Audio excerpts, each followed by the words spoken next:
bem-vindos ao 31 Minutos, programa de comunicação social da TV UEPB, da Universidade Estadual da Paraíba.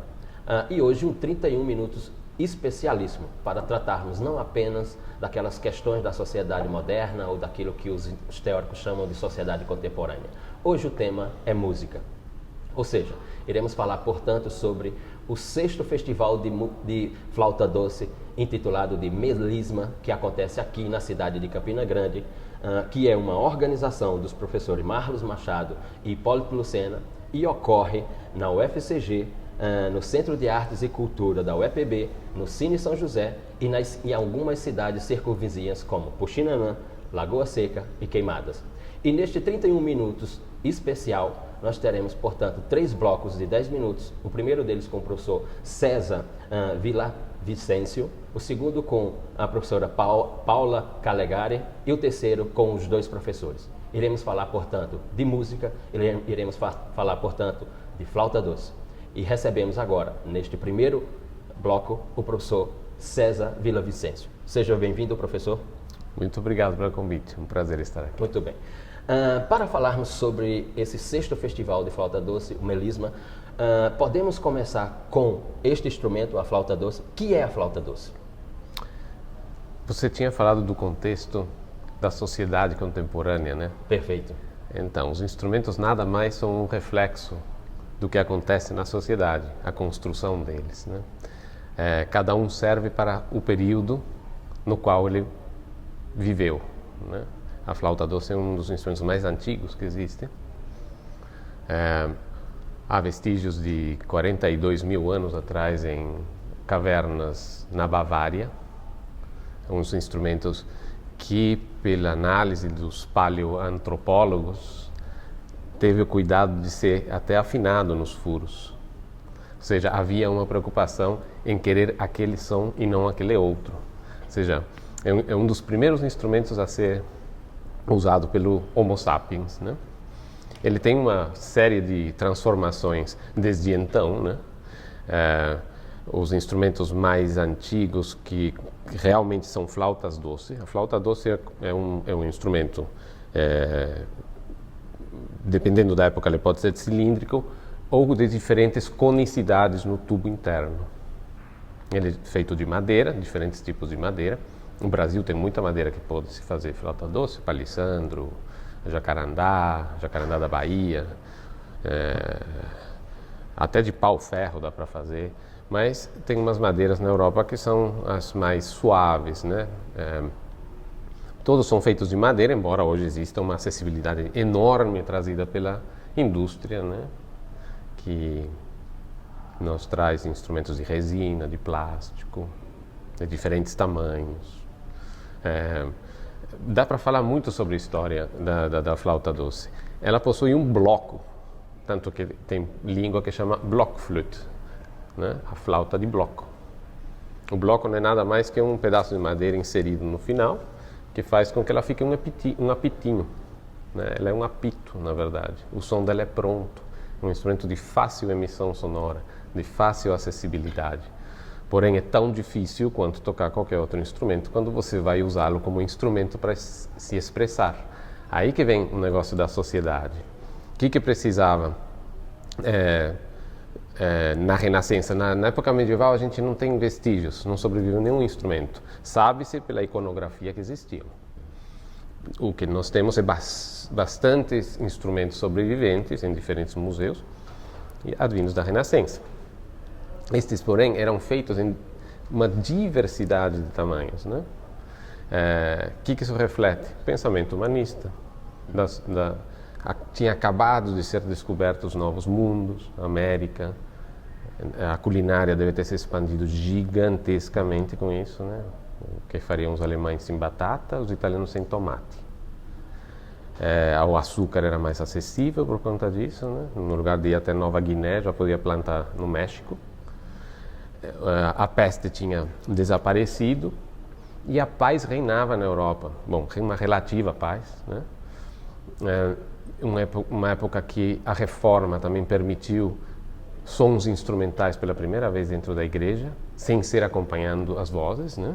Que tinham textos, né? Sem ser música sacra, né? Podia ser uma polifonia, uma música exclusivamente instrumental. Então o instrumento finalmente ele se liberta e ele pode ser fabricado em todos os tamanhos e para produzir todos os timbres possíveis. À luz desse seu discurso, é possível falar, no que se refere à forma do instrumento, de um desenvolvimento da flauta doce? Sim, ou seja, eu creio que há um desenvolvimento. É perigoso usar esse adjetivo, né? Veja bem, quando nós nos transportamos da Renascença para o Barroco e do Barroco para o Clássico, há uma mudança radical de acordo com a necessidade. Na Renascença nós não tínhamos a necessidade da existência de um instrumento numa versatilidade própria para serem usados como instrumentos solistas, né? Aquele virtuosismo técnico, né? Extremo, né? Na Renascença é mais moderado. A figura do solista na Renascença não existe por si. No final da Renascença começa a aparecer. Aí o instrumento muda. O instrumento ganha mais agudos, porque quanto mais agudo, mais brilhante o som, favorece a figura do solista, né? Que é o aparecido, né? Mas ele não se mistura. À medida que vai aumentando para o século XIX, a flauta some, desaparece no final do século XVIII, porque ela não consegue acompanhar os outros instrumentos. O violino que muda de corda para corda de aço, o cello, os trompetes, tudo fica grande, a orquestra fica enorme, e a flauta não. A flauta aí entrou em hibernação, até ser redescoberta no começo do século XX. Muito bem. O senhor, professor César, é doutor em música pela East Anglia Universidade na Inglaterra, professor na Unesp. O senhor é líder de um grupo denominado Greco, não é isso? Um grupo de pesquisa em Renascença e Contemporâneo. O que é esse grupo? O que se desenvolve de atividades de pesquisa ligada à música nesse grupo, que é um grupo liderado pelo senhor, como disse anteriormente, dentro de um projeto da Unesp, com financiamento da FAPESP, Fundação de Amparo à Pesquisa do Estado de São Paulo. Pode nos falar um pouco do Greco? Pois não. Primeiro, queria agradecer enormemente a FAPESP por esse apoio, né? Um projeto único, um projeto que eu espero que se transforme num projeto piloto, né? Em relação a duas temáticas subdimensionadas nas pesquisas em universidades brasileiras. Por um lado, a música da Renascença, de forma teórica e prática, e a parte da música contemporânea também, em teoria e execução da música propriamente dita. Para isso, elaborei um projeto que começou em junho de 2015, que aborde os instrumentos da Renascença de maneira transterritorial, que faça música tanto da Renascença quanto música contemporânea, que aliás já existe, composta, e promover 5 ou 6 compositores brasileiros a escreverem peças para os instrumentos que vamos importar, que estão chegando no momento. Consta de famílias de flautas doces, famílias de flautas transversais renascentistas, uma viola da gamba baixo, que já está no acervo, um cravo italiano. São instrumentos de primeiríssima qualidade, um investimento forte da FAPESP pela primeira vez nessa área. Muito bem, professor. Bom, nós fazemos um intervalo agora, professor, desse primeiro bloco. No segundo voltarei com a professora Paula Calegari e no terceiro nos reunimos todos juntos, que ao final teremos uma apresentação musical aqui de ambos e, portanto, encerramos o primeiro bloco aqui. Voltamos já já.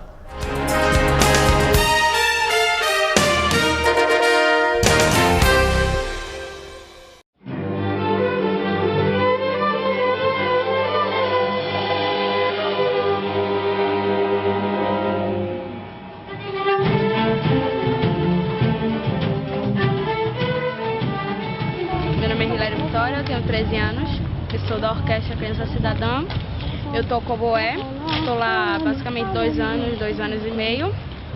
Eu amo música e pretendo no futuro ser uma grande musicista ou uma professora de oboé. Desde pequena eu sempre senti um negócio da minha mente que eu ia fazer alguma coisa que ia me mudar assim, ia me mudar.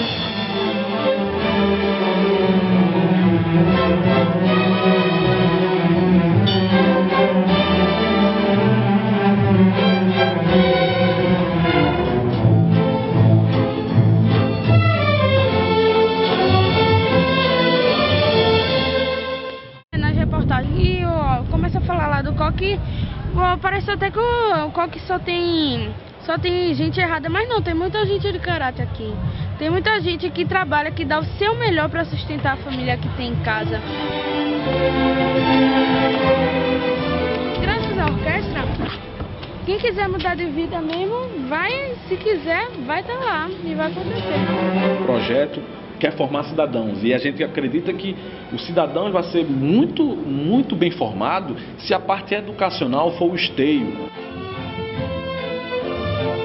E a outra coisa é como, humanamente, o eu se conecta com o seu e com os outros, porque ninguém faz música só.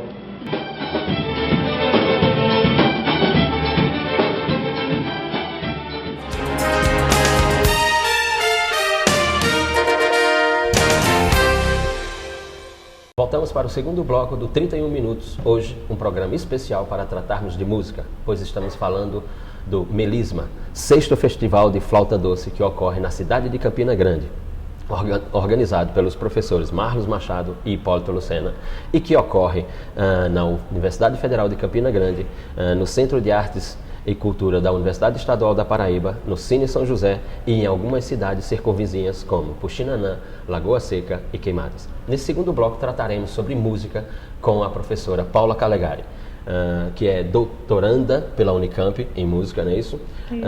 E professora na Universidade Federal de Uberlândia. Ok.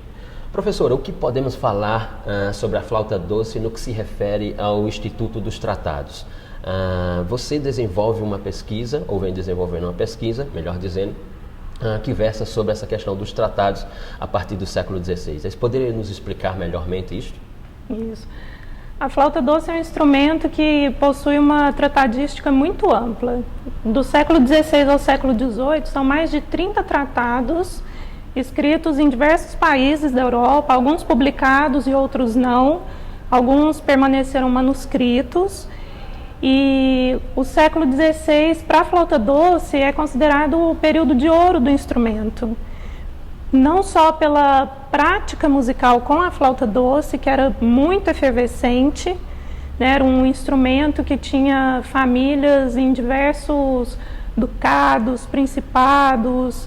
A gente tem o exemplo aí do rei Henrique VIII da Inglaterra, que tinha um acervo de flautas doces bastante considerável. E nessa época, junto com o desenvolvimento da imprensa, começam a ser publicados vários tratados de flauta doce.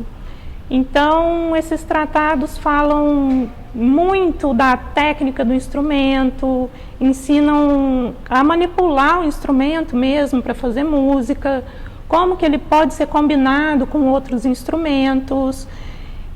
Tem várias explicações e vários exemplos a respeito da prática de diminuição, que era uma forma de ornamentação muito importante da época.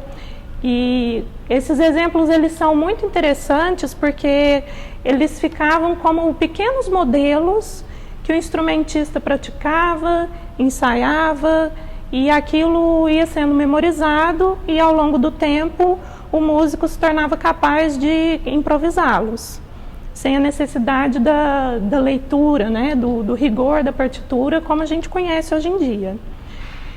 E, além desses temas, esses tratados se remetiam muito à retórica, porque muitos dos tratados eles seguiam o modelo de escrita dos diálogos e dos discursos, e muitos deles se remetem tanto a Cícero como a Quintiliano para formar o músico, tanto o instrumentista como o compositor. Muito bem.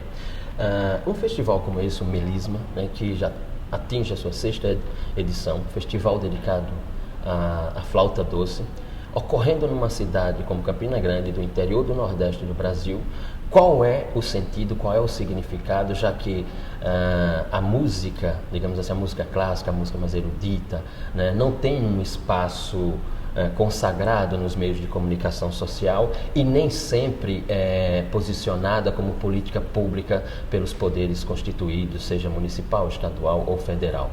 Qual é a sua observação, qual é o seu olhar sobre o melisma? Olha, esse festival tem uma importância muito grande. A minha formação como flautista doce, a minha profissionalização nesse instrumento, eu considero muito importante, principalmente pela raridade desses eventos em todo o território nacional, não só no interior, mas por termos aqui um festival que se dedica a um instrumento que também está subdimensionado.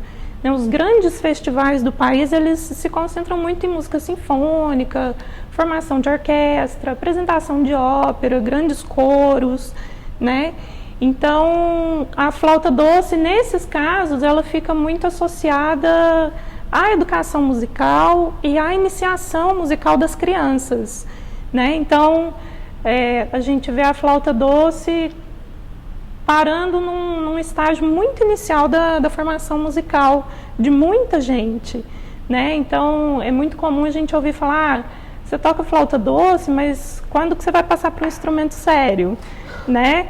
Mas muita gente desconhece o potencial do instrumento como um instrumento para expressão musical, que tem seu repertório próprio, e o melisma tem estimulado isso de forma bastante ampla, né? E já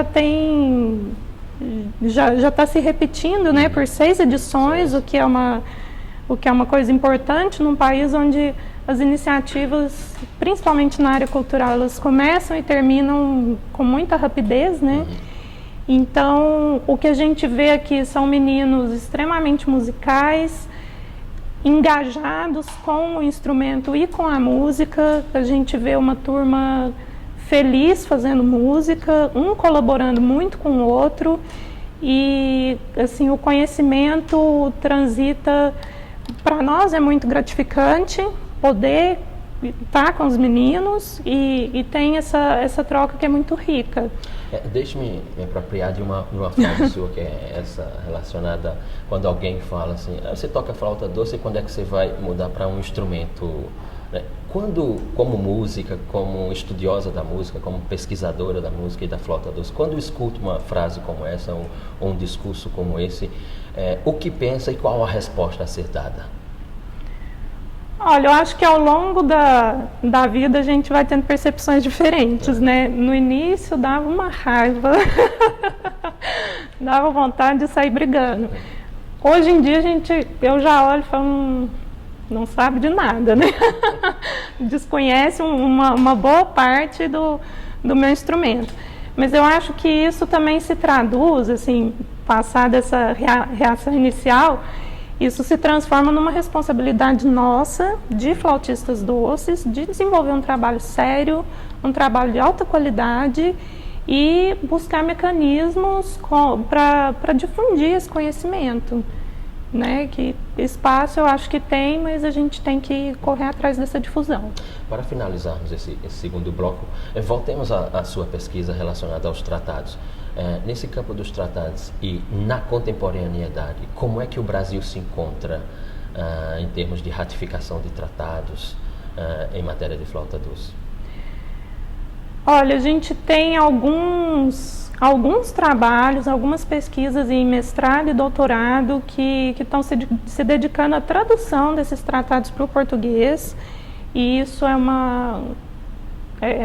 um fator bastante positivo, porque a gente está num país em que nem todo mundo sabe uma segunda língua, então isso realmente facilita muito o acesso, não só dos estudantes de graduação, mas principalmente de crianças e adolescentes, né? Então isso facilita muito o contato com o conteúdo desses tratados.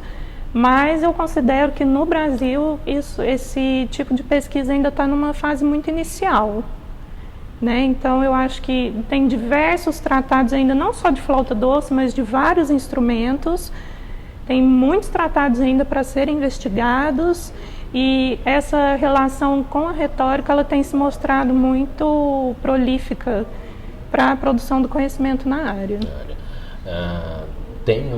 Pode-se falar de algumas iniciativas, por exemplo, da parte pública do Poder Federal, de alguma unidade da federação, que há um olhar mais dedicado a essa questão? Olha, essas pesquisas que eu te falei, elas têm acontecido muito no estado de São Paulo, em função de ali existirem algumas instituições com programas de pós-graduação que têm linhas voltadas para a musicologia.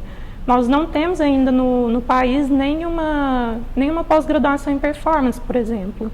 Né? Então, mesmo que a gente se interesse e queira se dedicar à interpretação musical, a gente tem que buscar sempre uma associação ou com a educação musical, que aí a gente já tem programas bastante fortes e bastante desenvolvidos, né? com um campo mais já traçado, ou então na área de musicologia. Muito bem, professora. Agradecemos a professora Paula Calegari. Encerramos aqui o segundo bloco e voltamos já para o terceiro e último bloco do 31 Minutos.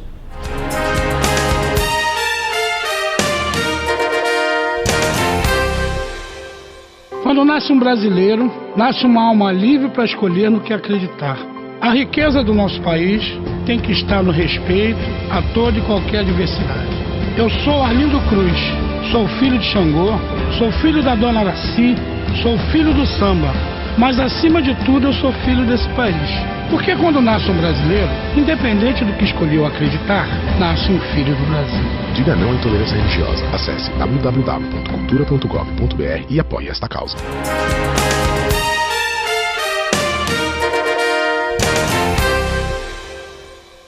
Voltamos para o terceiro e último bloco do 31 Minutos, que hoje é um programa especial para tratarmos de música.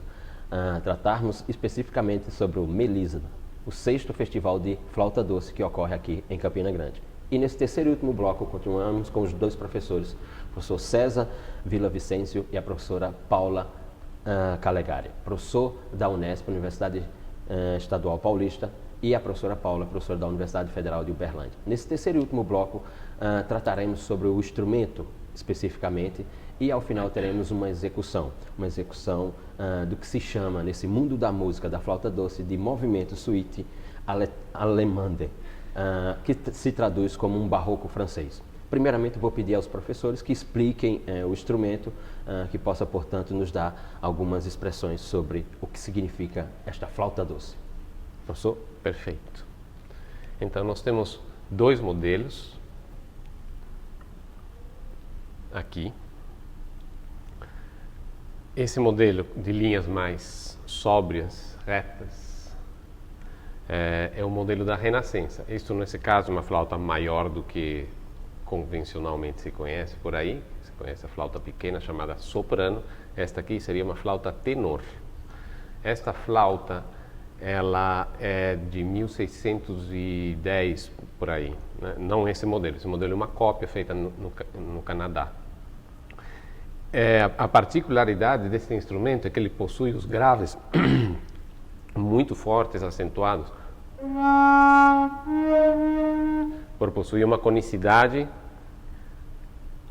que vai abrindo à medida que desce, ao contrário da flauta barroca. A gente pode ver que ela tem um desenho externo já totalmente diferente da flauta renascentista, ela é cheia de adornos. A gente pode se lembrar das igrejas barrocas, né, que todas são muito carregadas de enfeites, de ornamentos, outras têm ouro, né, do teto até o chão. Então, isso se traduz um pouco aqui no desenho do instrumento. O tubo internamente, ele é um cone invertido, então aqui em cima ele tem um diâmetro maior do que aqui embaixo no pé do instrumento. Outra diferença que é muito marcante entre as flautas renascentistas e as barrocas, que são os modelos mais comuns desse instrumento, é a presença desses furos duplos aqui embaixo, né? Tanto o último furo aqui do corpo, quanto esse furo aqui do pé. Isso permite que esse instrumento realize toda a escala cromática com bastante eficiência, né? E isso fez com que a flauta doce fosse um dos primeiros instrumentos a conseguir fazer essa escala cromática com bastante precisão. E isso faz uma diferença bastante grande entre os dois modelos, porque com esse modelo de instrumento, a flauta pode desempenhar um papel mais solista, enquanto a flauta da Renascença é um instrumento para ser tocado em conjunto, né? Um concerto, ou uma família, que pode ser tanto uma família inteira de flautas doces, ou a flauta combinada com outros instrumentos. Muito bem. Nós aqui estamos com uma flauta órfã, né? Duas flautas órfãs, porque elas pertencem a uma família de 13 flautas que nós temos. Muito bem. Bom, podemos ir à execução? Né? Então seria Claro. uma execução desse movimento suíte alemande que traduz um barroco francês. Isso, esta peça vem da corte do Luís XIV. Roteter era um músico da Chambre du Roi. Então a gente toca a Alemanda, que é um dos movimentos dessa suíte, que no total tem mais 6 movimentos. Muito bem.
Belíssimo, belíssimo.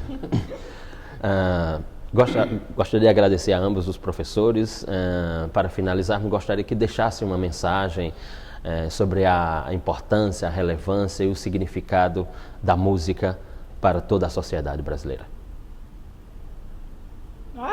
Estou espelhando.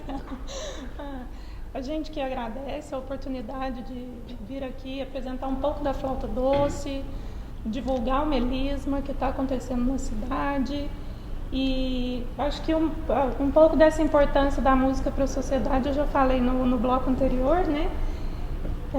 Não só é uma área do conhecimento humano, é uma forma de expressão, né, da humanidade, então é um campo que precisa ser conhecido, né? A gente vê muitas pesquisas de outras áreas, né, da neurociência, da psicologia, e os benefícios de se fazer e de se ouvir música são imensos.